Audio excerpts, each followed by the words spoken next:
On dirait le sud. So good you would not know it was done by a woman. Tu es fada ou quoi? Eh bien, je crois qu'il a éveillé en moi des forces que je ne soupçonnais You have to have a pas. lot of passion. I have a dream.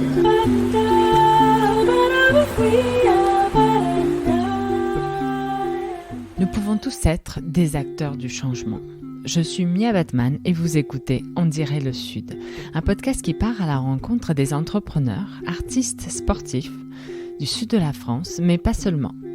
Dans cette émission, je vous propose des conversations avec des personnes passionnées par ce qu'ils font, engagées dans des projets qui ont du sens pour eux, extrêmement généreux en partage d'expériences. Ce podcast est indépendant et non financé. Si vous souhaitez m'aider à le faire vivre, vous pouvez le faire en mettant une note 5 étoiles sur iTunes et en me laissant un commentaire. Cela compte beaucoup. Mon invité du jour est David Guenoun, le fondateur de Les Miraculeux, une start-up qui propose des compléments alimentaires sous forme de gommes fruitées délicieuses, totalement naturelles et made in France, appelées aussi les gummies. Parti du constat que ce qui veut dire bon pour la santé est souvent associé à un moment désagréable, l'ambition de David était d'allier plaisir gustatif et bénéfice santé. Et je peux vous dire qu'il a totalement réussi. J'ai eu le plaisir de goûter à ces fameux gummies et ils sont très très bons. Ils sont aujourd'hui distribués chez Monoprix, dans les parapharmacies et surtout sur leur site internet lesmiraculeux.com où vous trouverez tous les infos. Avant de monter cette start-up, David a eu quelques bonnes années d'expérience dans le conseil ou encore chez Coca-Cola, mais aussi dans le monde entrepreneurial. On peut dire qu'il partait déjà avec un bon bagage. Vous allez voir, son parcours est hyper intéressant. Vous allez apprendre plein de choses sur le lancement, le financement ou encore sur le secteur des compléments alimentaires qui ne cesse de croître au niveau mondial et le phénomène concerne désormais directement le marché français en pleine croissance. Je pense sincèrement que nous sommes au début de ce qui sera une très belle aventure et d'un nom, Les Miraculeux, dont on va entendre souvent parler. Avant de vous laisser avec David, je dois vous avouer que j'ai eu un petit problème de son à cause de mon portable qui était à côté de mon enregistreur. Ça dure pas très longtemps et c'est surtout au début, donc désolé pour ce petit problème. Allez, bonne écoute sur On dirait le Sud. Bonjour David. Bonjour Mia. Je suis ravie de faire cette interview avec toi, donc un samedi matin avec cette belle lumière qu'on a à Marseille. Pour commencer, je vais te demander de te présenter. Alors je m'appelle David Guenoun, j'ai 35 ans. Je suis marseillais bien sûr, mais marseillais expatrié à Paris depuis un petit moment déjà. J'ai même la tristesse de dire que j'ai passé aujourd'hui plus de temps à Paris qu'à Marseille. Ça, c'est dur. Donc, je suis le fondateur des Miraculeux. Les Miraculeux, ce sont des vitamines et des compléments alimentaires. Et notre particularité, c'est que chez les Miraculeux, il n'y a pas de gélules, pas de comprimés. Nous, on fait des compléments alimentaires sous forme de gommes fruitées, de gummies. Donc, on repense complètement l'expérience des compléments alimentaires. C'est une aventure que j'ai démarrée il y a maintenant 2 ans. Pour laquelle on commercialise, il y a eu pas mal de recherche et développement et on commercialise maintenant depuis 6 mois. Voilà.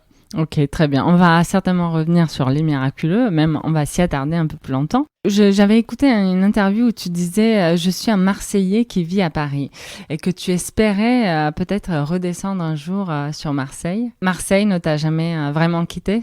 Non, ça ne m'a jamais vraiment quitté et en effet, je me suis toujours décrit comme Marseillais vivant à Paris. D'abord, en effet, parce que je pense qu'il y a... Marseillais, c'est une identité qui colle à la peau. On est fier de l'être. On reconnaît les siens en général. Et quand je vois même à Paris, je crois que c'est assez classique, mais à Paris, je ne fréquente que des Marseillais. Donc, D'accord. Vous vous êtes retrouvés. On s'est retrouvés et c'est souvent des amis d'enfance qui sont eux aussi montés pour le travail ou pour leurs études, voire des Marseillais que j'ai connus à Paris. Ça, c'est pas banal. Et la qualité de vie qu'on a eue ici, ça manque. La mentalité marseillaise qui est parfois difficile à appréhender pour des personnes qui ne sont pas marseillaises, nous on l'adore, hein, ça fait partie de notre culture. Exactement. Et voilà, moi, ça me manque et je sais que un jour, on reviendra. Ce qui est bien, c'est que le confinement montre qu'on peut aussi travailler à distance et télétravail et prendre de nouvelles habitudes. Donc, honnêtement, ça m'a aussi remis un petit peu dans cette perspective de pouvoir un jour vivre à Marseille et faire les allers-retours entre Marseille et Paris. Donc voilà, écoute, c'est un projet que j'ai dans un coin de ma tête. Mais oui, c'est sûr qu'un jour on reviendra au Bercail. Tu peux me parler un petit peu de ton enfance à Marseille? Tu l'as passé à Marseille donc Je l'ai passé à Marseille. Je vivais entre le rond-point du Prado et Perrier.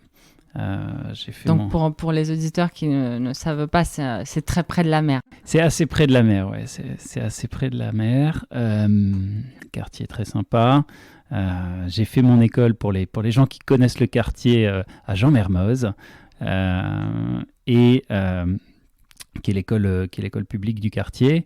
À Marseille, on a une enfance heureuse parce que on est à l'extérieur tout le temps. Moi, c'est vraiment ça le souvenir que je garde de mon enfance. Quand on sortait de l'école, on allait au parc, le parc Bagatelle, qui est pas très loin de l'école. On traînait tout le temps dehors. Les étés, on restait souvent à Marseille et on s'ennuyait pas quand on était dehors toute la journée.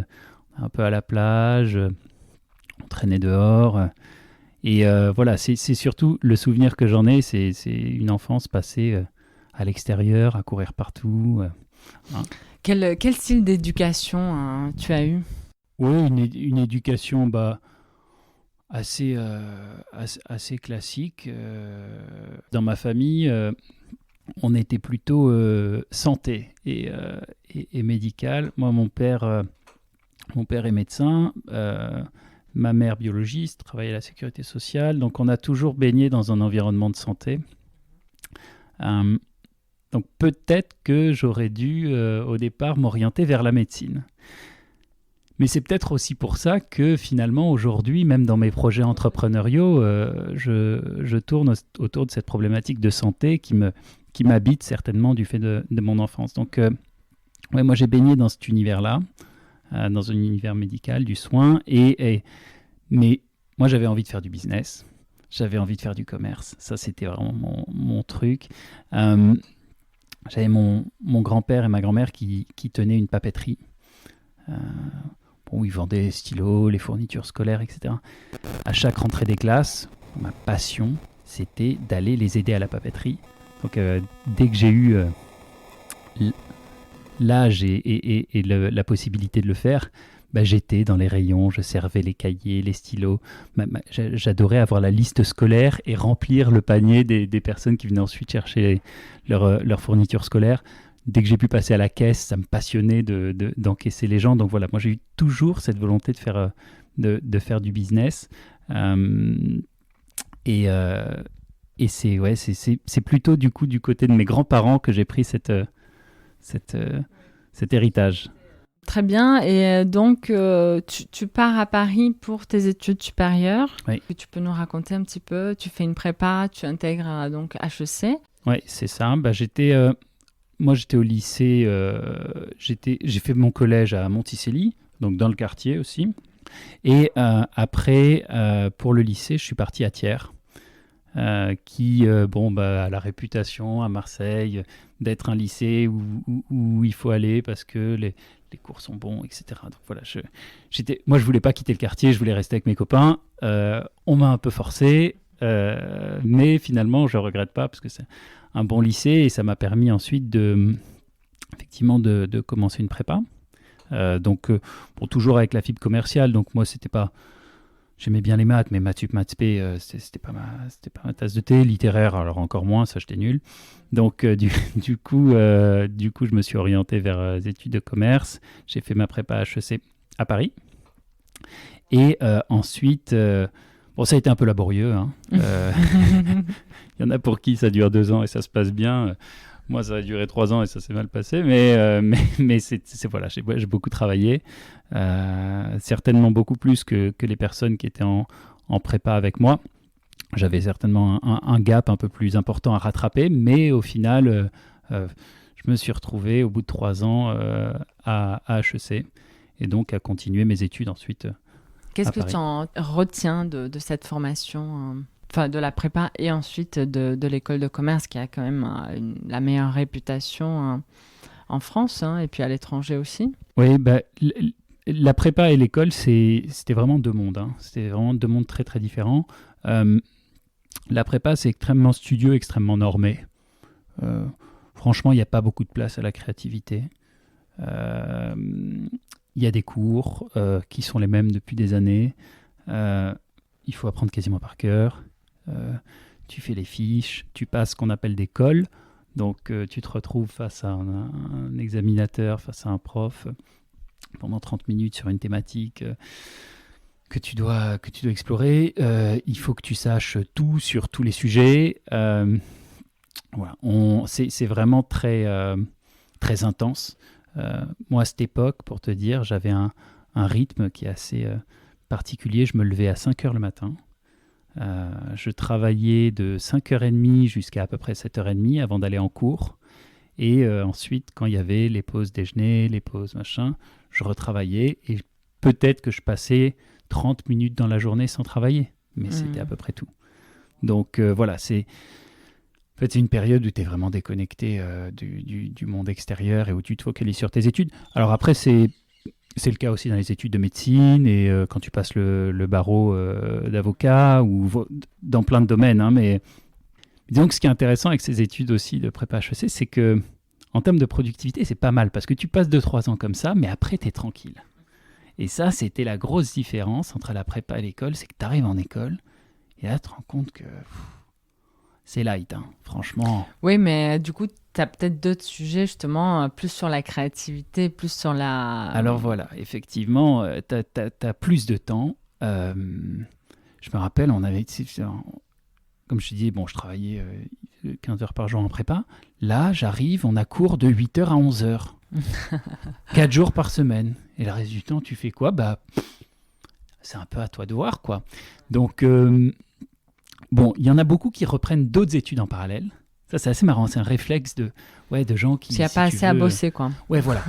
Il n'y a pas assez à bosser. Donc, t'en as plein qui font Sciences Po à côté, qui font du droit. Moi, c'était pas ça mon truc. Moi, mon truc, c'était la création d'entreprise à ce moment-là. Et dès la première année, j'étais obsédé par monter une boîte. Donc, je cherchais des idées un peu partout. J'en ai trouvé une auprès de mon père, donc, qui était médecin, puisque je lui demandais c'est quoi les problématiques que tu fais face, etc.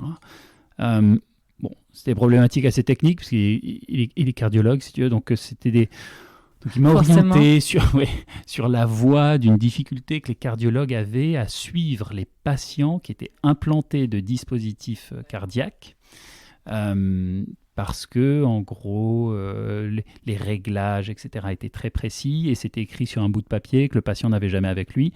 Donc, problème pour le suivi. Ah, c'est toujours le cas, là ? Alors non, si tu veux, là, on est, je parle vieux, mais on est en 2002, quoi. Donc, ok. Ça fait presque 20 ans, quoi. Date un peu. Donc là, à ce moment-là, je réfléchis à un système qui permettrait de suivre ça dans des logiciels. Ce serait relié à la carte vitale, etc. Je monte tout un système, je rencontre des labos. J'ai bossé 1 an sur ce projet, qui n'a jamais vu le jour finalement, mais en tout cas qui m'a bien occupé pendant 1 an, qui a occupé mon temps libre, qui m'a permis de rencontrer des gens, de me confronter déjà à des gros laboratoires et leur présenter mon projet, de faire mes premiers pitchs, parce qu'au final, c'est ça que tu fais. Donc, 20 ans, j'allais pitcher mon projet. Ouais, c'est super formateur, en tout cas. C'était super formateur. Et HEC ne te demandait pas des projets de ce genre Vous aviez pas, je sais que, moi j'ai pas fait une école de commerce classique, mais il y a pas mal quand même de projets à monter en groupe. Oui, peut-être pas en première année. Il n'y avait déjà, pas ça, mais... c'était peut-être un peu moins le cas en première année. Je me souviens qu'en 3e année, en dernière année à HEC, on faisait beaucoup ça, effectivement. Il y a beaucoup de travail en groupe. En première année, c'était moins le cas. On avait vraiment plus de temps. Peut-être que c'est aussi une espèce de phase d'adaptation, enfin de transition, en se disant ils ont beaucoup travaillé les 3 dernières années, on va les laisser un peu tranquille la première. Cela dit, je dis ça, je crois que ça change maintenant. Je crois que les gens travaillent davantage en école de commerce. Mais À l'époque, il y avait du temps, donc ça m'a donné le temps de travailler sur ce projet, travailler sur encore un autre projet en deuxième année. Donc voilà, j'ai vraiment utilisé ce temps libre à ce moment-là pour entreprendre. Et ce sont été mes premières expériences entrepreneuriales pendant l'école. Qu'est-ce qui se passe ensuite après HEC? Tu intègres donc un cabinet de conseil? Oui, c'est ça. En fait, moi, la période de sortie d'HEC a été particulière d'un point de vue conjoncture. C'est une période qui ressemble à la période qu'on est en train de vivre actuellement. On est à ce moment-là en 2000. Moi, je suis en dernière année d'HEC, on est en 2008. Ouais, donc pleine crise financière. Exactement. Et pour ceux qui s'en souviennent, le 15 septembre 2008, Lehman Brothers annonce sa faillite. Et à ce moment-là, c'est un cataclysme. Lehman Brothers, c'était la boîte qui ne pouvait pas couler. C'était inimaginable. À ce moment-là, ils annoncent leur faillite et une série de banques annoncent en chaîne détenir des actifs pourris, se mettre en faillite aussi. Et c'est la catastrophe. Plus personne ne sait comment réagir. Vraiment crise mondiale. Crise mondiale et le petit David, il envoie ses CV Oui. pour postuler à ce moment-là en banque et en conseil en stratégie. Donc, autant te dire que c'est à peu près leur dernière priorité que de recruter. Pourquoi tu avais envie de faire ce passage-là en banque ou en conseil? Parce qu'à l'époque, c'était un peu la voie à suivre. Ouais, c'était la voie à suivre. C'était les statistiques, c'était à peu près que sur les élèves qui sortaient d'HEC, tu avais 30% qui partaient en finance, 30% qui partaient en conseil et 30 autres % qui partaient dans des grosses boîtes. Il y avait très peu de gens qui entreprenaient à cette époque. Il y a eu quelques pionniers, entre guillemets, si on peut dire. Je pense notamment à Guillaume Gibaud, qui était dans ma promotion et qui a fondé le Slip français. Lui, il est parti directement dans une trajectoire entrepreneuriale et d'autres, d'autres entrepreneurs également. Mais c'était quand même assez rare. Le truc de sortir d'école et fonder une boîte, c'était pas super fréquent à l'époque. Donc, voilà, moi, je voulais me former, je voulais aller dans des grandes institutions. Donc, le conseil en stratégie ou la banque, ça m'attirait bien. Mais c'était pas le moment. Donc, du coup, ça a été assez hard, on va dire, pour trouver un premier emploi. Du coup, moi, j'ai commencé en stage chez Bain et compagnie, donc en stratégie. Donc, ces envois de CV, ça a tout de suite pris? Ah non, mais on a dû envoyer, moi comme les autres personnes de ma promotion, des centaines de CV dans des boîtes où les embauches étaient gelées. Donc, de toute façon, ça fonctionnait pas. On pourrait se dire que tu sors d'HEC, même en temps de crise, c'est un peu plus facile que si tu as d'autres écoles sur ton CV, quoi, en gros. C'est possible, mais à l'époque, c'était difficile pour tout le monde. Donc voilà, c'est comme ça que je me suis retrouvé, non pas en premier emploi, mais en stage, au début chez Bain et compagnie, donc cabinet de conseil, où j'ai passé un peu plus de 4 ans. Et moi, je voulais pas être consultant, c'était pas un métier qui m'attirait, je veux dire, sur le long terme. Je vais pas faire carrière dans le conseil. En revanche, c'est un formidable tremplin pour ensuite... pour entreprendre ou pour travailler dans d'autres secteurs, parce que ça permet d'être confronté à plein d'industries, à plein de problématiques. C'est l'avantage des cabinets de conseil. On est sur une mission, en fait, à chaque fois pendant 6 semaines, pendant 8 semaines. C'est assez intense en termes de rythme de travail, mais ça permet de travailler avec différentes personnes, de voir différentes industries et d'être confronté dans les entreprises à des gens en général assez haut placés et qui du coup travaillent sur des problématiques très intéressantes, quoi. Donc, super formation. Ouais, j'en doute pas. Ça te permet de voir plein d'entreprises différentes, de voir plein de problématiques différentes et du coup, toi, d'être mieux préparé certainement quand tu montes ta boîte. Exactement. Et c'est ce qui s'est passé du coup après, quand je suis parti pour créer mon entreprise, j'étais beaucoup plus armé grâce à l'enseignement du conseil. Ensuite, tu crées... Alors là, j'ai pas très bien compris, Facelift. Oui. Tu la crées ou c'est une filiale En fait, il y avait une entreprise en Allemagne qui s'appelait Facelift et qui avait développé, là à ce moment-là on est en 2013, qui avait développé une technologie qui permettait à des grosses entreprises de regrouper tous leurs réseaux sociaux au sein d'une même plateforme de modération et qui leur permettait donc de passer de 10 community managers pour gérer toutes les pages à 2 parce qu'il y avait un outil de productivité derrière. Aujourd'hui, ça paraît pas incroyable parce qu'il y en a plein qui existent, mais à l'époque, c'était très innovant et surtout, ça répondait vraiment à la problématique du moment parce que toutes les entreprises, notamment les grosses, prenaient conscience que les réseaux sociaux étaient importants. C'était l'époque aussi des bad buzz. C'était l'époque où il y avait eu des bad buzz sur certaines marques sur les réseaux sociaux et les marques ne savaient pas réagir.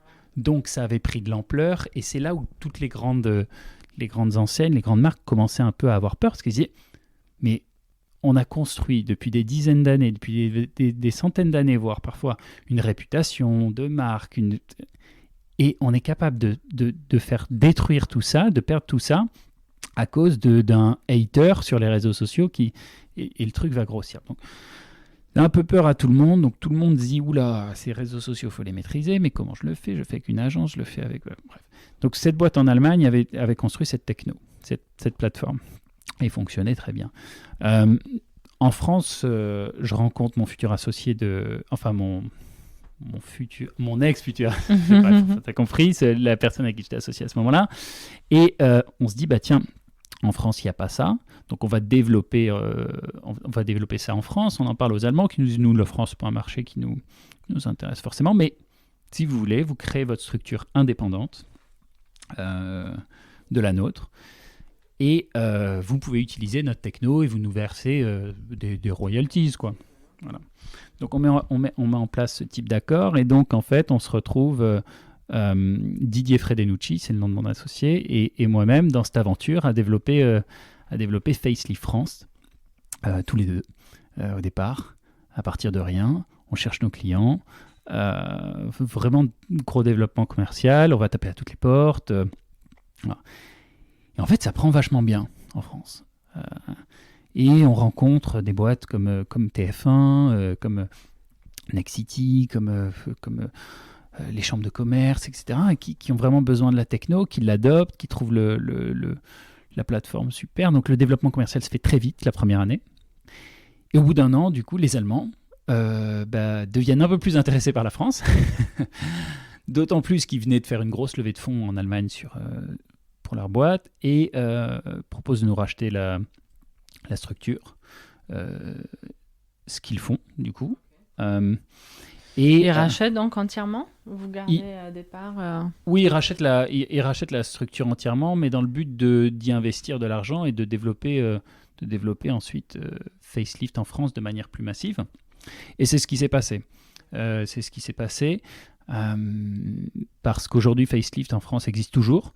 C'est un des leaders de son marché. C'est une grosse boîte. Didier y est toujours. Voilà. Et moi, à ce moment-là, il y a Coca-Cola. Alors, ça arrive exactement au même moment, et c'est une coïncidence. Il y a Coca-Cola qui était un client de Facelift, mais qui était aussi un client de mon cabinet de conseil, avec qui j'ai gardé de mon contact, qui recherche un profil entrepreneur pour un projet, justement, intrapreneurial à l'intérieur de Coca-Cola, de créer une nouvelle division, de redonner du dynamisme à une division chez Coca. Moi, le challenge me botte vachement.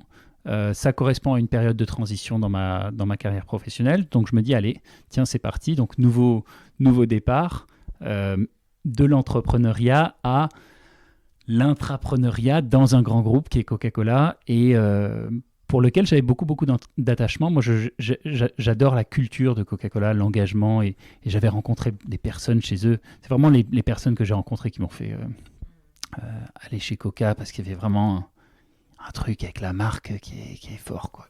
D'accord. C'est une forte culture d'entreprise. Ouais. Les gens qui bossent là-bas, tu sens que voilà. Donc ça m'a vraiment poussé à y aller et c'est comme ça que j'ai enclenché l'étape d'après, de passer d'une aventure entrepreneuriale à nouveau un grand groupe. Ouais, c'est marrant parce que on peut imaginer facilement, une fois que tu as goûté un petit peu à la liberté, cette liberté entrepreneuriale, ne pas rendre des comptes. Oui, on peut imaginer que tu n'as plus jamais envie de retourner bosser pour un grand groupe ou pour une entreprise tout court. Au début, je t'avoue, c'était un peu le cas. La première fois que j'ai rediscuté avec la personne des ressources humaines avec qui j'étais en contact, s'appelle Fabrice, avec qui on est toujours en contact d'ailleurs. Et Fabrice me dit, est-ce que tu peux venir me voir C'était vague à l'époque. Il ne me dit pas vraiment exactement pourquoi. Donc, je vais le voir dans son bureau. Il me dit, alors comment ça se passe, Facelift, ta boîte, ta carrière, où t'en es, qu'est-ce que tu veux faire bon. Et donc, on finit par parler de l'opportunité. Voilà. Ma première réaction, c'est de lui dire non, les grands groupes, je peux pas. J'ai regoûté à cette liberté d'être entrepreneur, d'être mon propre patron d'une certaine façon. Donc non, c'est très très gentil d'avoir pensé à moi et je suis hyper honoré, mais je pense que je suis pas la bonne personne.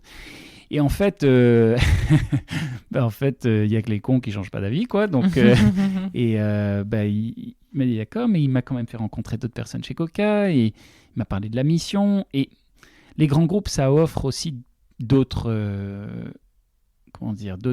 opportunités que des petites entreprises, des startups n'offrent pas. Donc effectivement, on perd peut-être le côté un petit peu autonome et d'être son propre chef. En revanche, là, le challenge, c'était de mettre à la tête d'une équipe qui a fini par être une équipe de 42 personnes, ce que je n'avais jamais fait dans le passé. Et donc c'est vrai que oui, il y a eu ce côté management que tu devais, qui était intéressant super intéressant de découvrir et de et développer. Ça me bottait bien, quoi. Donc et bon, avant de le vivre dans une start-up, il faut attendre un petit peu de temps. Donc là, apprendre le management dans une école aussi prestigieuse que Coca-Cola, ça me bottait pas mal en fait. Donc du coup, voilà, ça m'a plu. Après, j'ai fait un deuxième job chez Coca-Cola, qui était négociateur avec la grande distribution. Pour Carrefour, c'est ça ? Je négociais avec le groupe Carrefour, en effet. Et là encore, c'est une opportunité que tu n'as que dans ce type de boîte, parce que tu te retrouves à piloter un compte de résultats de plusieurs centaines de millions, à vivre la négociation telle qu'on l'imagine, la négociation avec la grande distribution, quoi. Les box de négo pas vraiment agréables. Quand il y a une fenêtre, c'est l'Eldorado. Les relations entre clients et distributeurs sont très tendues. Enfin, voilà.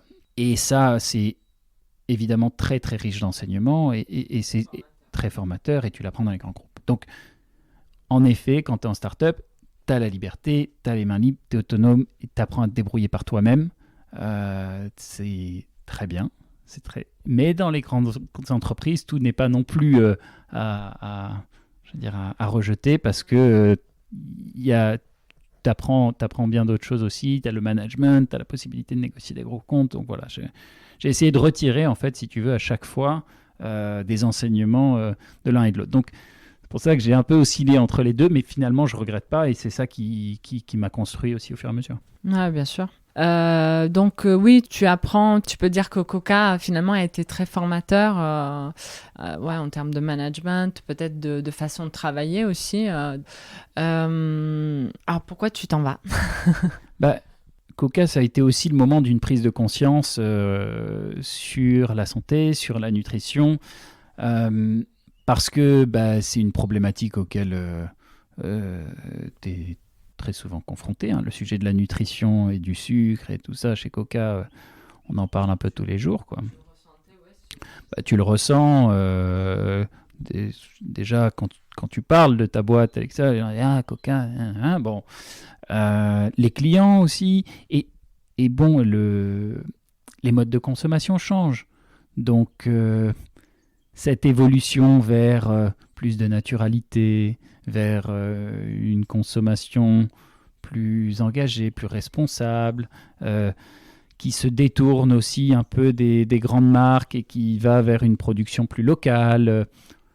C'est un mouvement que j'observais et dans lequel j'avais envie de m'inscrire aussi parce que je me reconnaissais peut-être plus là-dedans. Donc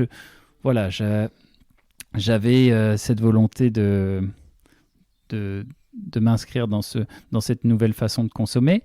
Et moi, le sujet de la santé, comme tu vois, c'est comme j'ai un peu toujours baigné dedans, ça me passionne. Et je me dis, quand je suis chez Coca, je me dis, tiens, il y a quand même un sujet, c'est que tout ce qui est fait pour être en bonne santé et pour prendre soin de soi a quand même tendance à être plutôt désagréable, quoi. Donc, quand tu penses aux recettes de grand-mère, l'huile de foie de morue, ou les gens que tu regardes sur Instagram qui conseillent de faire des jeûnes intempestifs, je sais pas quoi, un jeûne intermittent, intermittent à manger, pas intempestif, mais qu'il faudrait, je sais pas, marcher sur les mains pendant 5 minutes. Enfin, t'entends un peu tout et n'importe quoi, mais c'est le point commun entre toutes ces techniques, c'est qu'elles sont généralement désagréables. Donc, je me dis, tiens, si on trouvait une façon, si on trouve un moyen de prendre soin de sa santé, de prendre du plaisir en le faisant, on aurait encore plus envie de le faire et on prendra encore plus soin de soi. Et donc, tu as un cercle vertueux qui s'enclenche, qui fait qu'au final, tu es bien dans ta peau, tu te sens bien, tu es en forme et en plus, tu as pris du plaisir à le faire. Et si tu veux, cette réflexion, je la nourris et je me dis, je veux faire un projet autour de ça. J'ai plein d'idées, je regarde ce qui se fait à l'étranger, dans des sociétés où tout ce qui est wellness, etc., est plus développé que nous, comme aux États-Unis, dans des régions comme, pas le Texas, mais comme la Californie, ou des trucs. Et comment tu regardes ça, enfin, c'est-à-dire, comment tu fais cette veille, concrètement ? J'ai 2 heures par semaine que je consacre à de la réflexion sur des projets entrepreneuriaux. Ça, depuis toujours. Ah oui, d'accord. Ouais. 2 heures par semaine. 2 heures par semaine. Okay. C'est-à-dire tu te poses devant ta feuille blanche et tu regardes sur Internet. Quand j'étais chez Coca, c'était le mardi soir de 18h à 20h, tous les mardis. Alors après, évidemment, je suis quand même en curiosité et en écoute sur ces sujets-là le reste de la semaine, mais en tout cas, j'avais 2 heures où je suis face à une feuille blanche, parfois seul, parfois accompagné, pour réfléchir à autre chose que ce que je fais hyper intéressant, dans en fait. Mon quotidien. Tu t'es déjà mis cette méthodologie-là, on va dire, pour... Cette espèce de discipline un peu... Mais tu vois, imagine-toi prendre 2 heures dans ta semaine. C'est pas beaucoup, 2 heures, ça se fait. Tu vois, c'est comme si tu allais faire un jogging. Carrément, mais on n'y pense pas, en fait. Hein. C'est pas énorme. C'est hyper intéressant, puisque finalement, si tu te poses jamais... c'est pas grand-chose. Non, et t'es constamment stimulé, en fait, dans tes... Si tu es constamment quand même un peu la tête dans le guidon, dans un vélo qui est en train de rouler, donc tu te poses pas de trucs. Et là, tu vois, 2 heures par semaine, moi, je stoppais le vélo et je m'asseyais sur un banc et je réfléchissais à d'autres choses. Et c'est dans ces moments-là, du coup, que je trouvais le temps d'aller regarder ce qui se faisait à l'étranger, de penser à ce que j'avais envie de faire, de réfléchir au sens qu'il y avait dans ce que je faisais aujourd'hui. Donc tu vois, ça permet d'avoir cette réflexion-là et c'est comme ça que vraiment l'idée des Miraculeux est née. Donc au début, c'était 2 heures et après, ce projet-là a pris plus d'ampleur. Donc j'ai commencé à travailler le week-end là-dessus, à y passer plus de temps, jusqu'à ce que l'envie me vienne de reprendre mes études. Oui. Donc, tu reprends des études en médecine. Alors, c'est ça, à la fac de médecine, à Bichat. Alors, je passe ce qu'on appelle un diplôme universitaire de diététique et nutrition clinique et thérapeutique. Bon. Moi, qui dure combien de temps ? Qui dure 1 an. Un an, okay. 1 an. Et en fait, qui est une formation réservée généralement à des soignants, enfin, même que à des soignants, parce que j'étais le seul non-soignant de la formation. Donc, c'est généralement des généralistes ou d'autres types de soignants qui veulent se spécialiser en nutrition. Et en fait, moi, mon objectif au départ, c'était pas tant d'être à la fac de médecine, c'était d'avoir une formation sérieuse en nutrition. Donc, pas me retrouver dans un institut lambda qui allait m'expliquer pourquoi valait mieux manger du kiwi que du citron. Enfin bon, j'avais vraiment envie d'en comprendre les rouages. Et Et un peu comme une bouteille à la mer, j'envoie une lettre de candidature dans toutes les facs de médecine de France qui proposent un diplôme universitaire de nutrition.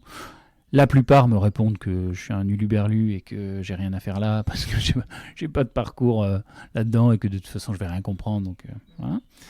Sauf un à Bichat, c'est un DU dont le responsable s'appelle Boris Ancel et que je remercie parce qu'il a eu l'ouverture d'esprit de se dire qu'une personne non soignante pouvait arriver au bout de cette formation qui est effectivement très exigeante parce que la plupart des gens qui sont là ont des années de médecine derrière eux et j'avoue qu'il y a des jours, j'arrivais en cours et même le titre du cours ne me disait rien du tout, quoi. Je savais même pas de quoi on allait parler. Donc voilà, c'était assez complexe, mais je m'arrangeais toujours pour me mettre à côté de quelqu'un qui allait un peu m'expliquer les trucs. Donc, je rappelle le pire cours, c'est les complications hépatiques liées à l'obésité. Et là, tu parcours tout le tube digestif, tout ça. Mais je me suis dit, mais c'est pas... je comprenais rien. Franchement, le cours aurait pu être en chinois, c'était pareil pour moi. Donc voilà. Et là, c'était un peu comme en prépa. Je savais que j'avais un gap à combler. Et c'est ça qui me motivait. Donc je bossais. Mais finalement, oui, ta démarche est quand même hyper intéressante parce que pour toi, ça faisait du sens de t'intéresser de plus en plus à la nutrition. Et non, je pense qu'il y a peu d'entrepreneurs qui le font avant de lancer comme ça. Donc, une démarche quand même très intéressante et un peu plus poussée, quoi. Oui, vraiment, je voulais effectivement maîtriser ce sujet et après reprendre ses études dans un domaine qu'on choisit, c'est passionnant. C'est pas comme quand on le subit, quand on est au collège, quand on a des cours d'histoire géo, on se demande ce qu'on fout là. Là, t'as choisi, c'est ta tiers. En plus, j'avais mon projet en tête, donc j'étais bon, voilà. Oui, à ce moment-là, tu savais déjà à quoi allait ressembler ton produit ou ta boîte. T'avais déjà peut-être le nom de la boîte ou t'avais réfléchi à tout ça? J'avais à ce moment-là la mission de ma boîte en tête, c'est-à-dire je savais à ce moment-là que je voulais un projet qui allait réconcilier la santé et le plaisir. Cette direction-là, si tu veux, elle m'a jamais quitté. Celle-là, je l'ai depuis le premier jour des Miraculeux. Mais j'ai pas encore beaucoup plus de choses que ça à ce moment-là. Et d'ailleurs, le premier produit, les Miraculeux, dans lesquels je pars, c'est pas les gummies. Ce sont des shots à boire de super aliments, de curcuma, de baie de kochi, avec l'idée d'en extraire vraiment les bénéfices pour la santé et de les concentrer dans un petit shot à boire. Donc c'était comme des petits jus, c'est ça? Des petits jus, c'est ça. Des petits jus à boire. Et c'est la première direction dans laquelle je suis parti. Alors ça cochait bien la case de réconcilier la santé et le plaisir parce que bon, il y avait des bénéfices santé liés aux super aliments et le plaisir, c'était vraiment sympa de boire son petit shot tous les matins. Ça faisait un petit peu potion magique Astérix. Alors déjà, pour ne pas aller trop loin là-dedans, je voulais savoir comment tu crées exactement ce jus, c'est-à-dire la formule, etc. Tu t'associes peut-être avec des labos ou comment ça se passe concrètement? Au début, c'est beaucoup tout seul, c'est-à-dire là au début, il y a beaucoup de recherches bibliographiques sur les ingrédients, et après effectivement commence la phase où tu interroges des pharmaciens, des labos. Je me suis ensuite associé avec un centre technique agroalimentaire qui s'appelle le CTCPA, avec qui on a travaillé sur les formules, sur leur fabrication. Donc c'est petit à petit. Je crois que ça commence toujours seul. C'est un peu ça d'ailleurs dans l'entrepreneuriat qui est assez intéressant, c'est que quel que soit le sujet, ça commence toujours seul. Tu l'explores, tu regardes un peu jusqu'où tu peux aller et après, tu t'entoures petit à petit de personnes de plus en plus compétentes et qui t'aident à monter en puissance. Donc, c'est ce qui s'est passé là aussi. Donc voilà, on a travaillé sur les premières formules, on a sorti des premiers produits et c'est comme ça que l'aventure a commencé. Quel a été le premier retour du coup des consommateurs, des gens, peut-être de ta famille, tes amis qui ont testé tes produits? Sur ce premier produit, donc sur les shots, les Miraculeux, c'est super. Les gens, franchement... ils sont hyper encourageants. Là, ils me disent, ouais, c'est top, le produit est bon, j'ai plaisir à le prendre. Après, ça, c'était le premier cercle. Donc, le premier cercle, toujours, ça t'envoie beaucoup d'énergie positive. À la fois, il faut prendre cette énergie-là parce qu'on en a besoin quand on entreprend, mais en même temps, il faut se dire que le premier cercle, c'est pas le monde extérieur. Le monde extérieur est beaucoup plus dur. Donc là, pour aller ensuite tester le monde extérieur, on a fait des études, on est allé interroger des gens, et c'est là où j'ai compris qu'il y avait des premiers points de friction dans mon projet. Un point de friction était le prix de vente, par exemple, auquel on allait sortir le shot. Parce que le fait qu'on avait des contraintes sur les ingrédients qui étaient rares, donc chers, et que la production coûtait cher, on sortait notre shot à peu près 3,50 €. Et en fait, quand c'est les amis, la famille, ouais, ils l'achètent, mais le monde extérieur est prêt à acheter le produit pour 2 €. Parce qu'il fallait le boire tous les jours, donc c'est ça. Il fallait le boire tous les jours. Et si tu veux 3,50 € pour boire tous les jours, tu t'adresses quand même à une niche. Une cure de combien de jours ? Tu faisais des cures d'1 mois. D'accord, ouais, pas mal. Donc c'était, voilà. Et donc j'ai constaté comme ça les premiers points de friction, et il y en a eu d'autres, et c'est ce qui a fait que petit à petit, je me suis rendu compte que c'était pas forcément le bon produit pour l'ambition qu'on avait. Et du coup, c'est cette réflexion-là qui a nourri ensuite l'évolution du produit. Et une phase qui a été très importante pour les Miraculeux, ça a été le pivot de ce premier produit, le shot, vers le gummies. Ok. Et donc, il me semble que les gummies, enfin, ce format-là et cette concentration-là, elle vient des États-Unis aussi. Tout à fait, oui. Ils ont été précurseurs là-dessus. Et ça n'existait pas en France. Et ça n'existait pas en France. Et il y avait en fait quelques boîtes en Europe, en Angleterre, en Allemagne, qui travaillaient déjà sur cette forme, cette galénique. C'était une forme qui était aussi souvent dédiée aux enfants, à qui on a du mal à faire avaler des cachets. Donc le gummies était bien approprié. Mais en fait, les adultes ne sont pas beaucoup plus disciplinés que les enfants, parce que quand tu leur poses la question t'en es où ta cure de vitamine C que tu as commencé au moment du changement de saison, ou t'en es où c'est sur une étagère de salle de bain, et ça traîne, et on n'a pas envie de le prendre, ou on se bouche le nez pour le prendre. Et là, ils nous sortaient des excuses un peu bidons, genre à chaque fois que j'y pense, j'ai pas d'eau sur moi. Oui, en effet, ça arrive. Donc voilà, en fait, si tu veux, le problème de l'observance et de la volonté de prendre ces compléments alimentaires, il ne concerne pas que les enfants, il concernait les adultes aussi. Et avec le gummies, on apportait justement une solution à ça.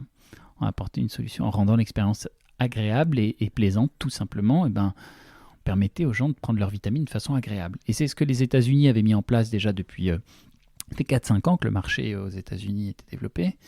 Il explose. Il explose, et là, dernièrement, quelqu'un me disait que sur Google aux États-Unis, il y a plus de recherches aujourd'hui sur les gummies vitaminés que sur des compléments alimentaires. Et donc voilà, c'est là où le défi technologique a commencé, parce que les laboratoires pharmaceutiques en France, en Europe, cachés gélules, ils savent faire, mais gummies ne savent pas faire. Oui, c'est ça. Comment ça se passe concrètement ? Tu leur apportes le savoir-faire, entre guillemets, ou tu développes avec eux ? Tu développes avec eux, et il faut réussir à réunir les expertises là où elles sont, parce que de faire du gummies, c'est de l'expertise de confiserie, alors que de faire des compléments alimentaires, c'est de l'expertise de pharma. Donc réunir les deux mondes... Ça nous fait penser un peu à la pâte de fruits, quoi. Ouais. Tout à fait, c'est en fait la texture. Alors c'est vrai que c'est là, comme on voit pas, c'est difficile de l'imaginer, mais on va dire que ça ressemble visuellement à un dragibus, un gros dragibus. Et en termes de texture, c'est de la pectine de fruits, donc ça, c'est une gomme fruitée en fait, avec uniquement des arômes naturels, c'est une matrice qui est complètement naturelle. Et ça se mâche comme un bonbon, où il y a des personnes qui le mettent dans la bouche et ça fond dans la bouche, et ça a bon goût.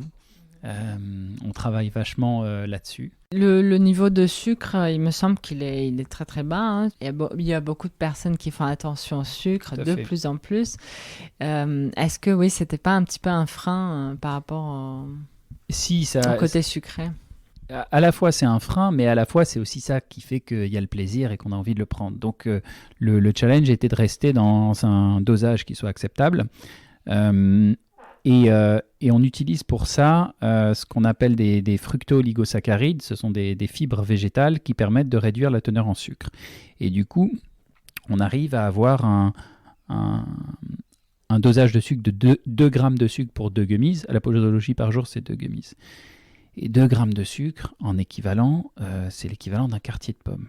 Donc, il y a quand même peu de chances de faire un délire glycémique avec nos produits parce qu'on a effectivement un dosage de sucre très faible.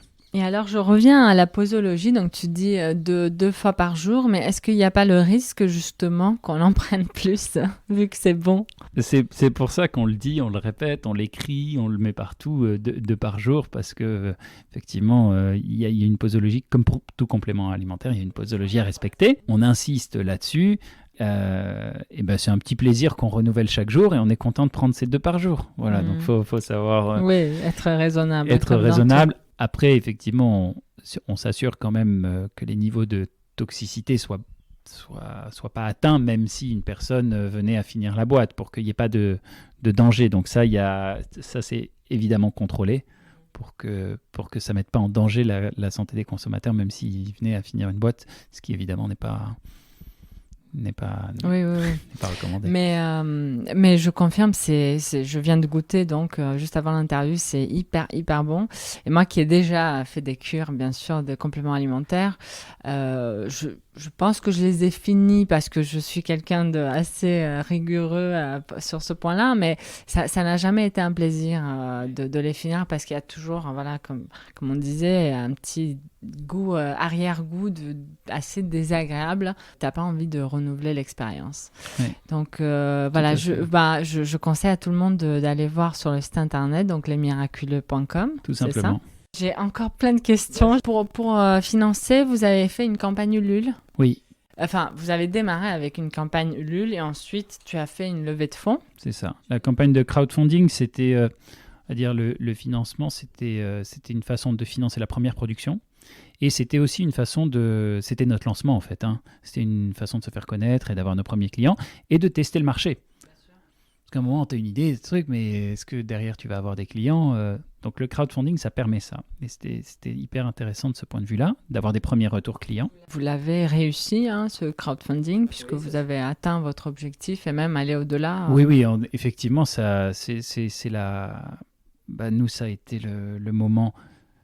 Je me souviens le jour où on a lancé le crowdfunding, moi j'étais derrière mon ordinateur et c'était à midi, un lundi, et on voit un compteur de nombre de ventes qui s'enclenche et qui avance. Et nous on avait fixé un objectif à 200 et 200 pots vendus en fait. Et première heure, les 200 étaient atteints. Et pendant la première heure, je crois que je suis resté les yeux fixés sur mon ordinateur, comme ça on pouvait pas me parler. Je regardais, je me disais, c'est incroyable parce que là, ça prend vie et il y a des gens qui achètent le produit que tu as développé et sur lequel tu as travaillé depuis longtemps, quoi. Donc, c'est un moment incroyable. Et ça, c'était donc le lancement de la boîte crowdfunding. Ça a duré jusqu'au 15 novembre. Donc, de ces 200 qu'on avait atteints du coup la première journée, on a fini à 2000 et quelques préventes, ce qui était très largement au-dessus de notre objectif. Ce qui a permis aussi du coup de montrer à des investisseurs derrière l'intérêt du projet et réaliser une levée de fonds auprès de Business Angel. D'accord, uniquement auprès de Business Angel? Oui, uniquement auprès de Business Angel, pas de fonds à ce moment-là. Combien tu as levé? On a levé 800 000 euros. D'accord, quand même. Et un peu plus depuis, mais à ce moment-là, on a levé 800 000 euros, oui. Et ça permettait en fait si tu veux, la campagne de crowdfunding, ça démontrait qu'on avait, entre guillemets, une voiture qui pouvait rouler, qu'on avait construit quelque chose qui fonctionnait, et après, il y avait besoin de mettre de l'essence, quoi. Donc, c'est l'objectif de la levée de fonds, c'était ça. Mettre de l'essence dans le moteur pour pouvoir recruter, pour pouvoir étendre la gamme, pour pouvoir développer de nouveaux produits, pour pouvoir se structurer, pour pouvoir répondre à nos clients, parce que quand on commence à vendre sur Internet, au début on fait 10 commandes par jour, puis 20, puis 30, puis 40, puis 50, Et ça demande une organisation en termes de logistique, en termes de service client, importante. Et voilà, c'est ça qu'on est en train de mettre en place et c'est ça que la levée nous a permis. Et ouais, justement, c'est ce que j'allais te demander. Donc, au début, comment tu organises tes stocks? Tu as tout de suite lancé ces 3 produits? Oui, on a commencé la première gamme, effectivement, ça a été de lancer 3 produits. Parce qu'on ne voit pas là, mais donc il s'agit d'une gamme beauté, sommeil et énergie. Oui, exactement. Beauté pour les cheveux, les ongles et la peau. Sommeil pour s'endormir plus rapidement grâce à la mélatonine et avec de l'esclosia pour la qualité du sommeil, donc pour mieux dormir. Surtout pour les gens qui, petite période de stress ou qui sont longtemps devant les écrans, et ben c'est un vrai coup de pouce pour avoir un sommeil de qualité. Et énergie, pour avoir la pêche, pour prendre tous les matins, comme ces vitamines, c'est exactement la même composition à base de vitamine C, vitamine B, baie de goji, ginseng, guarana, donc des ingrédients actifs, naturels et des vitamines. Donc ça, c'était la première gamme. Une gamme, on va dire, entre guillemets, de best-sellers de compléments alimentaires, qui sont les produits en général les plus recherchés. Donc, comment tu constitues ton stock de départ? Justement, grâce au crowdfunding, en fait. Parce que le crowdfunding, ce sont des préventes. Donc, les personnes, du 15 octobre au 15 novembre, achètent le produit et on leur livrera plus tard. Donc, ça nous permet à nous de financer cette première production, de la calibrer aussi, de savoir qu'est-ce qu'on produit et de faire du stock. Après, nous, on a un produit qui se stocke facilement parce qu'il a 2 ans de durée de vie, donc on avait anticipé un peu plus. Et après, on avait eu aussi des financements, notamment de la BPI ou d'autres partenaires du réseau Entreprendre aussi qui nous a aidés. Et ça, ce sont des financements qui permettent d'avancer un petit peu des fonds justement pour ces histoires de stockage et de logistique. Donc tout ça, on avait mis en place au moment de la campagne de crowdfunding. On avait trouvé notre logisticien, on avait trouvé notre transporteur, on savait par quoi on allait passer. Logistique externe? Oui. Dès le début, en fait, on est passé... Parce qu'en fait, si tu veux, on voulait construire l'entreprise déjà dans une logique de quelque chose qui allait être beaucoup plus gros derrière. Voilà, parce que je pense que c'est ça aussi que les investisseurs à un moment ont besoin de voir, c'est que ce que tu as été capable de faire en un mois, est-ce que tu seras capable de le répliquer? Si tu expliques que c'est toi dans ton garage qui a rempli les pots, qui les a fermés, qui les a expédiés, c'est séduisant d'un point de vue aventure entrepreneuriale et c'est sympa à raconter, mais d'un point de vue mise à l'échelle, si tu peux le scaler, comme on dit. Si tu peux le scaler, comme on dit, bon, ça peut émettre un doute de ce niveau-là.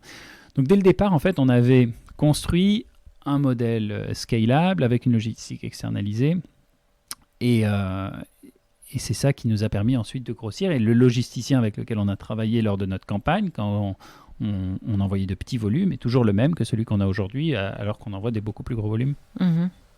Ok, donc là, au niveau de la distribution, vous êtes en parapharmacie, chez Monoprix. Vous vendez sur Internet, sur votre site directement? En pharmacie également. Là, aujourd'hui, notre site représente une bonne partie de nos ventes parce que sur la partie pharmacie, parapharmacie, etc., on a une approche qui est assez sélective pour l'instant, dans le sens où on préfère être dans un petit nombre de lieux, mais l'exécuter de manière parfaite. Donc, être là pour former les équipes officinales à la vente des gummies, être là pour faire déguster notre gamme, la présenter. Donc, tout ça, c'est du temps humain et on préfère avoir moins, on va dire, de points de distribution et aller au bout de cette démarche que envoyer nos produits partout, tout azimut et leur dire débrouillez-vous avec ça. Monoprix, en fait, ils ont été vachement précurseurs. Enfin, on était étonnés quand ils nous ont contactés parce qu'on se demandait mais comment c'est ils ont eux vu. qui te contactent? C'est eux qui nous contactent et franchement ils ont une veille là-dessus qui est assez hallucinante parce que on est très très très très très petit quand même et ils voient le projet, ils nous contactent, ils veulent nous voir et ils enclenchent très vite les choses pour être quasiment les premiers à distribuer les produits en fait, dans un système de distribution qui peut parfois prendre des mois et être long. Et eux sont très très réactifs. Et en fait, dès fin décembre, nos produits sont dans quelques magasins Monoprix en test. Ça se passe bien. Et du coup, après, on parle d'un déploiement à plus grande échelle qui se passera du coup en septembre de cette année, donc septembre 2020, dans les 190 Monoprix de France qui ont un espace parapharmacie. Donc voilà, c'est une belle aventure qu'on mène avec eux et franchement, je suis assez impressionné de leur réactivité et de leur capacité à collaborer avec des marques aussi petites que les nôtres et à les faire rayonner, quoi. Oui, je comprends ce que tu veux dire, mais ceci dit, les Monoprix ont une qualité de produit assez impressionnante dans leur magasin. Tu vois tout de suite la différence un peu avec une grande surface un peu plus classique. Et tu vois qu'il y a un peu plus de recherche quoi, derrière. Oui, je suis d'accord. Mais au niveau de la commercialisation, quelle est la stratégie en place ou à venir de la marque ?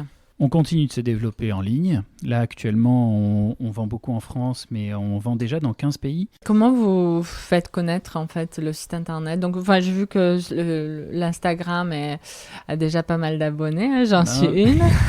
On est présent sur Instagram, les réseaux sociaux, on utilise les outils du marketing digital. Donc, on essaie de publier du contenu autour de la nutrition également. Là, on est en train de développer tout un blog pour accompagner nos clients et ceux qui s'intéressent à la nutrition de manière générale dans cette dynamique. En fait, on essaie de créer tout un univers autour de la réconciliation du plaisir et de la nutrition, du plaisir et de la santé. Et c'est dans cet univers-là où je pense qu'on a une vraie différenciation par rapport au labo actuel de compléments alimentaires. Et on veut créer cette communauté et on a beaucoup de bouche à oreille aussi. Il y a énormément de clients qui viennent parce qu'ils ont entendu parler des Miraculeux par d'autres personnes. Tous nos clients actuels réachètent nos produits. Alors ça c'est aussi un signe de confiance qui est extrêmement important. Donc voilà, on focalise beaucoup aujourd'hui sur le digital, parce que c'est le plus rapide à activer.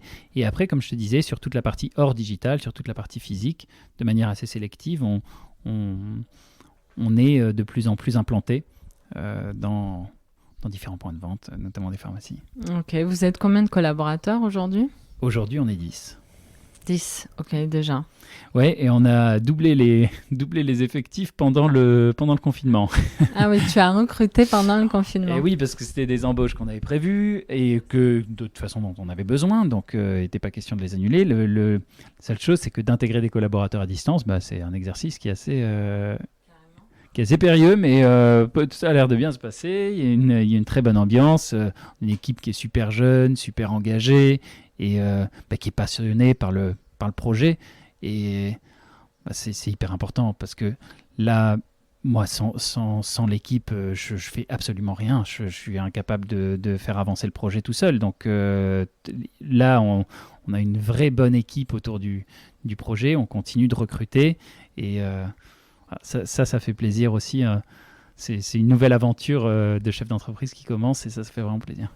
Du coup, au niveau du style, du management, de la culture d'entreprise, est-ce que tu as pu déjà mettre en place, l'entreprise est assez récente, mais est-ce que tu sens qu'il y a déjà des choses qui se mettent en place ? Oui, parce que assez rapidement, en fait, il y a une culture d'entreprise qui s'est dessinée et qui est assez inspirée qui est partagée avec nos produits, en fait. Si tu veux, on a une culture autour de 3 axes. L'efficacité, le plaisir et la proximité avec les gens. Et ces 3 axes-là sont valables à la fois en externe pour ce qu'on vend, pour ce qu'on fait, mais également en interne. Donc on a une culture en externe de l'efficacité de nos produits, parce que on met un point d'honneur à ce que nos produits soient efficaces, sinon on ne les sort pas, parce que sinon on va décrédibiliser notre galénique gummies et il ne faut pas. Et en interne, pareil, on a une culture de l'efficacité qui est forte. Le plaisir, c'est au cœur de ce qu'on fait et nous, on veut aussi en interne avoir du plaisir à travailler parce que moi, je suis convaincu pour avoir managé plusieurs équipes dans ma carrière que quand on n'a pas un plaisir à se lever le matin et à faire son job, on le fait moins bien. Donc c'est une dimension sur laquelle j'insiste beaucoup, que tout le monde ait du plaisir à venir travailler.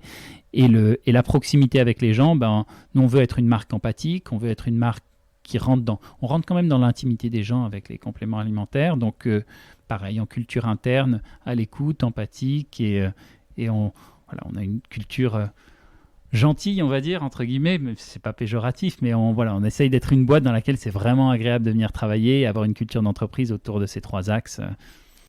Quels sont les nouveaux produits que vous allez sortir? Est-ce que vous avez déjà une idée? Il y en a un où on a une bonne idée puisqu'on l'a co-développé avec la communauté sur Instagram récemment. On a interrogé notre communauté sur leurs besoins, sur ce qu'ils voudraient voir. Le soleil. Ça a été un point, mais celui qui l'a emporté, c'est le stress. Donc, alors peut-être c'était dû à la période, je ne sais pas. En tout cas, le stress a été co-développé avec la communauté. Donc celui-là, maintenant, on est en train de travailler dessus pour le sortir bientôt. Et oui, on travaille également sur d'autres formules qui vont sortir courant de l'année. On va dire en septembre, on aura déjà élargi la gamme. L'objectif, c'est d'être à une dizaine de produits d'ici la fin de l'année. On va rester sur cette galénique gummies parce que ça, c'est vraiment notre expertise et notre recherche est très orientée là-dessus. Et maintenant, je pense qu'on a une avance qui est importante sur ce sujet-là. Donc, on va continuer de travailler cette galénique. Là, on travaille sur des gammes qui sont très grand public, lifestyle, mais en parallèle, on va également travailler sur des gammes beaucoup plus spécialisées pour des besoins spécifiques, comme par exemple pour des patients qui ont été opérés de chirurgie de l'obésité, qui s'appelle la chirurgie bariatrique, qui est un acte assez courant en France et pour lequel il y a un besoin de prendre des vitamines derrière, des vitamines, des minéraux, qui est assez important. Et sur ces patients, l'observance est très mauvaise, parce que c'est des gens, ils sont bourrés à chaque fois de médicaments, de vitamines, donc ils ne les prennent pas, et quand ils ne les prennent pas, c'est dangereux. Et donc, pour ces gens-là, on pense que notre galénique a une vraie pertinence.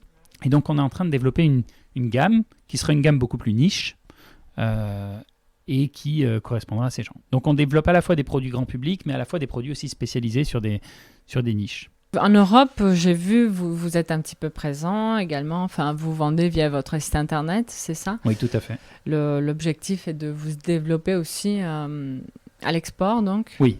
On va commencer par traduire le site déjà, parce que pour l'instant il est en français, donc on touche plus facilement la Belgique, la Suisse. C'est quoi comme site que vous avez? C'est un Shopify? Oui, c'est ça. Ouais. On va le traduire et le but est d'aller à l'export, effectivement. Comme je te disais, il y a déjà, en fait, sans vraiment le vouloir, on est déjà présent dans 15 pays. Du fait de la facilité d'expédier le produit et on va continuer de s'étendre. Oui, j'ai vu que le premier pays en Europe en termes de consommation de compléments alimentaires était l'Italie. C'est l'Italie, tout à fait. Moi, ça m'a étonnée. Mais donc, toi, tu le ressens également que ça marche beaucoup mieux pour vous que dans les autres pays? Oui, on le voit. On a souvent des commandes qui arrivent d'Italie alors que c'est un pays dans lequel on ne fait absolument pas de publicité. Donc oui, on le ressent effectivement dans nos ventes. Moi aussi, j'étais surpris de ça. Je pensais que c'était l'Angleterre. L'Angleterre arrive pas loin derrière, mais effectivement, les Italiens ont une culture du complément alimentaire qui est très forte. Ouais, les Allemands aussi. Oui, tout à fait. Et pas trop loin, la Roumanie, j'avais vu. Oui. En fait, c'est un marché qui est assez surprenant. Quand on ne le connaît pas, on se dit, les compléments alimentaires, non, je ne connais personne qui en prend. C'est pas vraiment un truc dont on parle dans les dîners, quoi. Tu dis pas, je prends des compléments alimentaires. C'est pas... Mais en fait, ne serait-ce qu'en France, tu as une personne sur 3 qui, chaque année, fait une cure de vitamines ou de compléments alimentaires. 1 sur 3.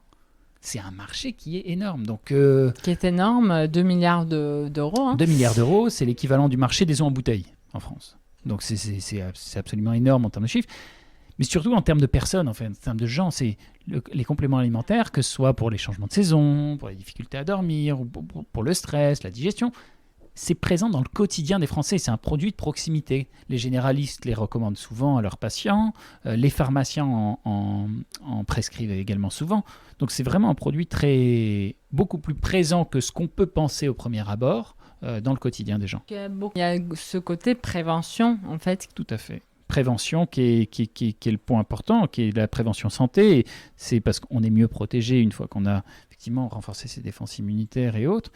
En France, on a une culture de la médecine qui est quand même très curative parce que depuis la fin de la Seconde Guerre mondiale et la Sécu et les médicaments sont remboursés, c'est moins cher en France d'être malade et se soigner que d'éviter de l'être. Aux États-Unis, il vaut mieux éviter d'être malade parce que tu mets un pied à l'hôpital, attention à la facture. Donc, alors qu'en France, finalement, un bon médoc. Donc il y a eu une culture quand même de la médecine curative plutôt que de la médecine préventive, alors que le bon sens irait plutôt dans la direction de quelque chose où on éviterait d'être malade. Avec les événements actuels et autres, je pense qu'il y a une prise de conscience autour de ça aussi. Mais il y a clairement, je pense, une culture de la prévention santé qui doit se développer. Et ça passe souvent par d'abord l'alimentation, avant même les compléments alimentaires. C'est pour ça que nous, on fait beaucoup d'éducation sur comment bien manger, sur l'alimentation. C'est le socle, c'est la base. Et ensuite, il y a, avec des compléments alimentaires, des actifs, des plantes, des vitamines qui permettent de compléter cette alimentation. Écoute, on va passer aux quelques questions de la fin que j'ai pour toi.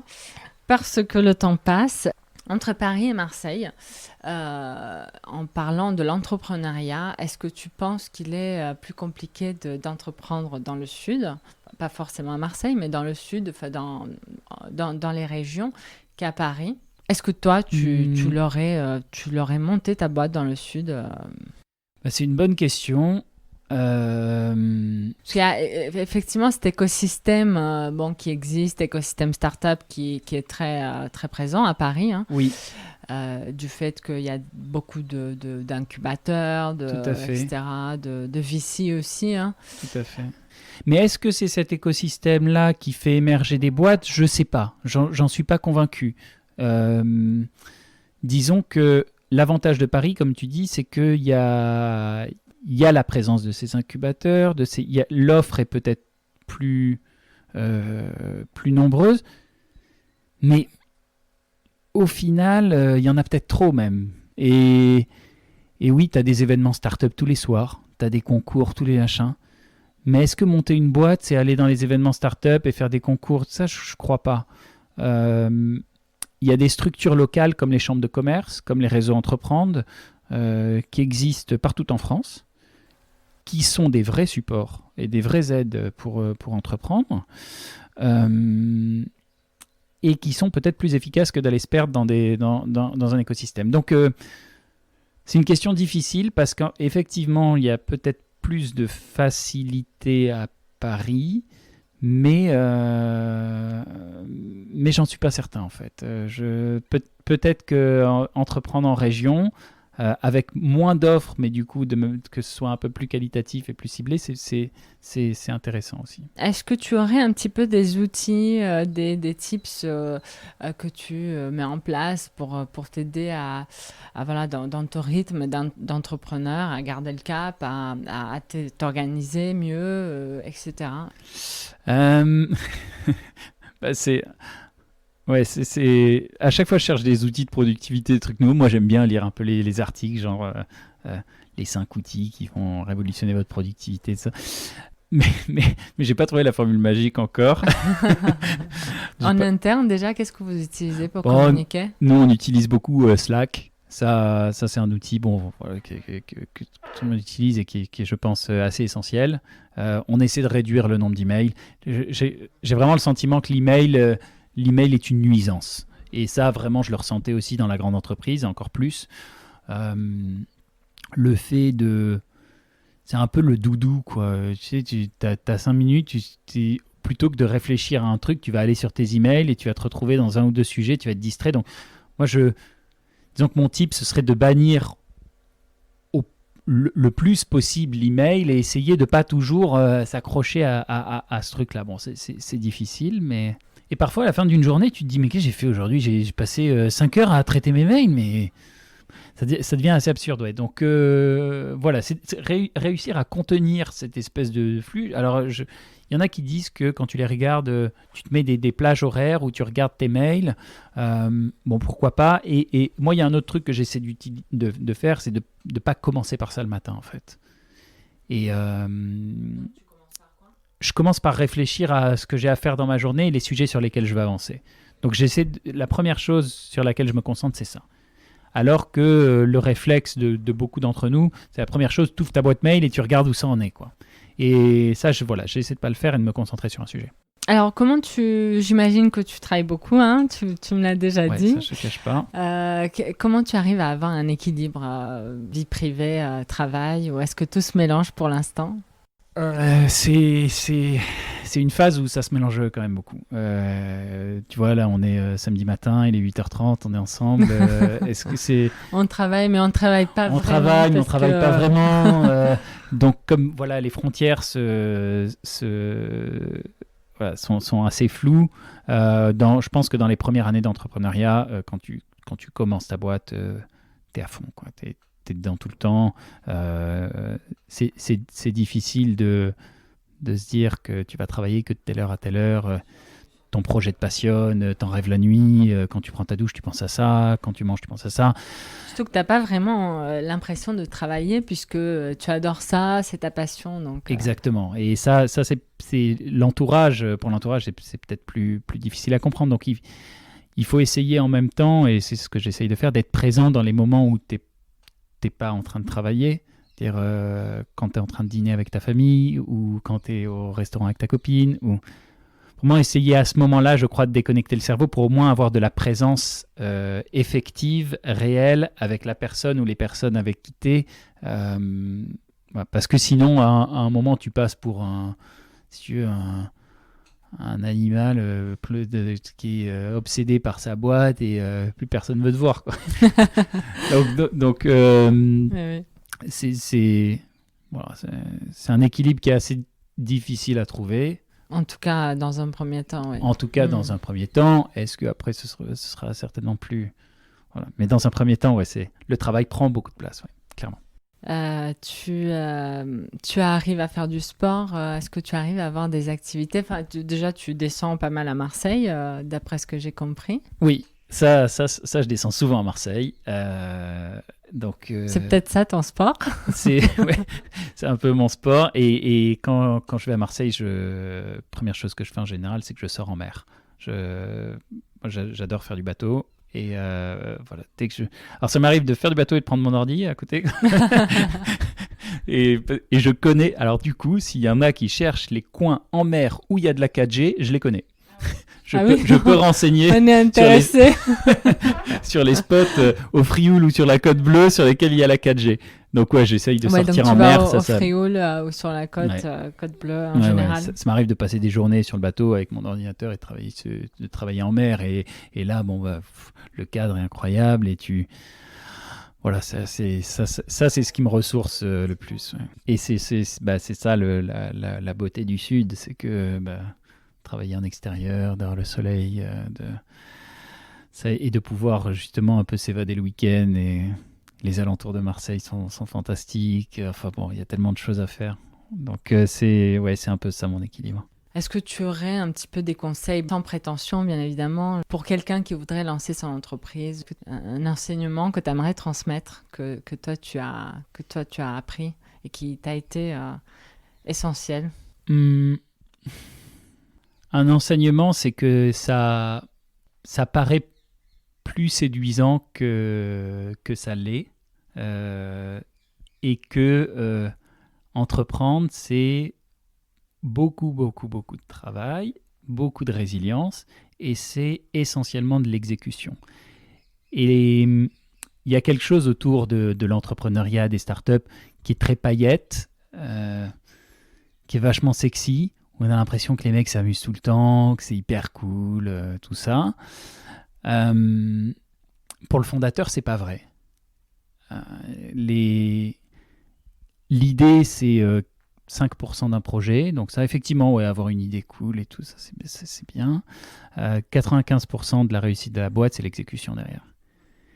Et l'exécution, c'est de l'exécution. C'est de mettre les mains dans le cambouis sur tous les sujets. C'est de devoir passer de la logistique à la distribution, au recrutement.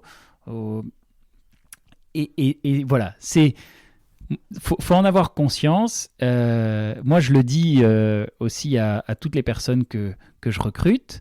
Alors je sais, c'est pas super vendeur, mais en entretien, je préfère noircir le tableau pour leur dire, c'est pas baby-foot, les poufs et c'est voilà. Donc je veux pas casser l'ambiance, hein, mais c'est vrai que la partie qu'on voit de l'iceberg, c'est souvent celle des paillettes et d'une aventure entrepreneuriale qui est fun et qui est fantastique. Et c'est vrai, on s'éclate. Honnêtement, on prend un plaisir dingue à faire ce qu'on fait. Il faut avoir conscience quand même que derrière, il y a beaucoup, beaucoup, beaucoup de travail et beaucoup de résilience. Ok, merci. Comment tu progresses ? Bonne question. J'avoue, je suis très podcast, très tuto. Ok, est-ce que tu pourrais nous en donner quelques-uns Ouais. que tu adores ? Ouais, il y a un podcast qui s'appelle Making the Brand, qui est un podcast américain que j'écoute assez souvent, qui est comme son nom l'indique autour des brands, des marques, du génie de certains entrepreneurs à avoir réussi à créer de véritables marques qui concurrencent aujourd'hui les plus grandes marques mondiales. Et un autre podcast américain que j'aime beaucoup qui s'appelle How I Built This. Ah ouais, de Guy Raz, qui est génial, ouais. Qui reçoit des entrepreneurs successful. Et j'avoue que voilà, j'ai un penchant pour les podcasts américains parce que leur culture professionnelle me plaît beaucoup. Je la trouve très pragmatique. Les Américains sont souvent très ambitieux, beaucoup plus que nous. Ils ont moins froid aux yeux, je crois. Moins peur du risque. Moins peur du risque, ça c'est sûr. Et je pense que voilà, de ce point de vue-là, on a des choses à apprendre de leur façon de travailler. Et c'est pour ça que les podcasts américains sont plaisants. Et en plus, ils ont cette culture du storytelling où quand tu les écoutes, tu dis oh là là, ma vie est tellement nulle parce que... C'est tout de suite un film, quoi. Ah ouais. Tu pourrais faire un film derrière. T'es à Hollywood, quoi. Et tu dis, oh là là, bon, quand je raconte ma vie en français, c'est quand même beaucoup moins intéressant. Et donc, c'est ce que j'aime bien dans les podcasts américains. Et voilà. Donc oui, beaucoup donc à l'écoute de ce qui se passe autour de toi, à l'écoute podcast, des autres tuto. En fait, entrepreneurs. moi, ma façon de progresser, c'est à chaque fois de chercher en fait les réponses aux questions que je me pose. Si tu veux, je reste jamais avec une question sur un truc tout con. Hein. Il y a 2 semaines, je savais pas comment faire un GIF. Tu regardes des formations sur Photoshop, c'est pas très compliqué. Tu suis les étapes et tu le fais. Et voilà, je reste pas avec un truc, même si c'est un truc débile, je reste pas avec un truc que je sais pas faire. Donc je vais aller le chercher. Et aujourd'hui, on a tous les outils sur Internet pour se former à peu près tout. Donc moi, c'est ma façon de progresser. Ok, écoute, on va arriver à la fin. Si tu as quelque chose que tu as envie de partager, qu'on n'a pas dit, voilà, tu peux le faire maintenant. Non, juste te dire que c'était un plaisir d'échanger avec toi ce matin, avec un grand ciel bleu à côté de nous, une belle journée qui nous attend. Effectivement, ça appelle une journée bateau, ça. Ça appelle bien une journée bateau. Mais on n'a pas le droit d'en faire. Ça risque d'être une journée mécanique plutôt parce que le bateau pour l'instant est coincé au port. Mais voilà, c'est plus qu'on dirait le sud, on est dans le sud et ça fait du bien. Ok, merci beaucoup David, c'était un plaisir. Merci. À bientôt. Merci de votre écoute et à la semaine prochaine pour un nouvel épisode, cette fois-ci en compagnie d'une femme incroyable et très inspirante. Si vous voulez en savoir plus, suivez-moi sur LinkedIn ou Instagram. À bientôt.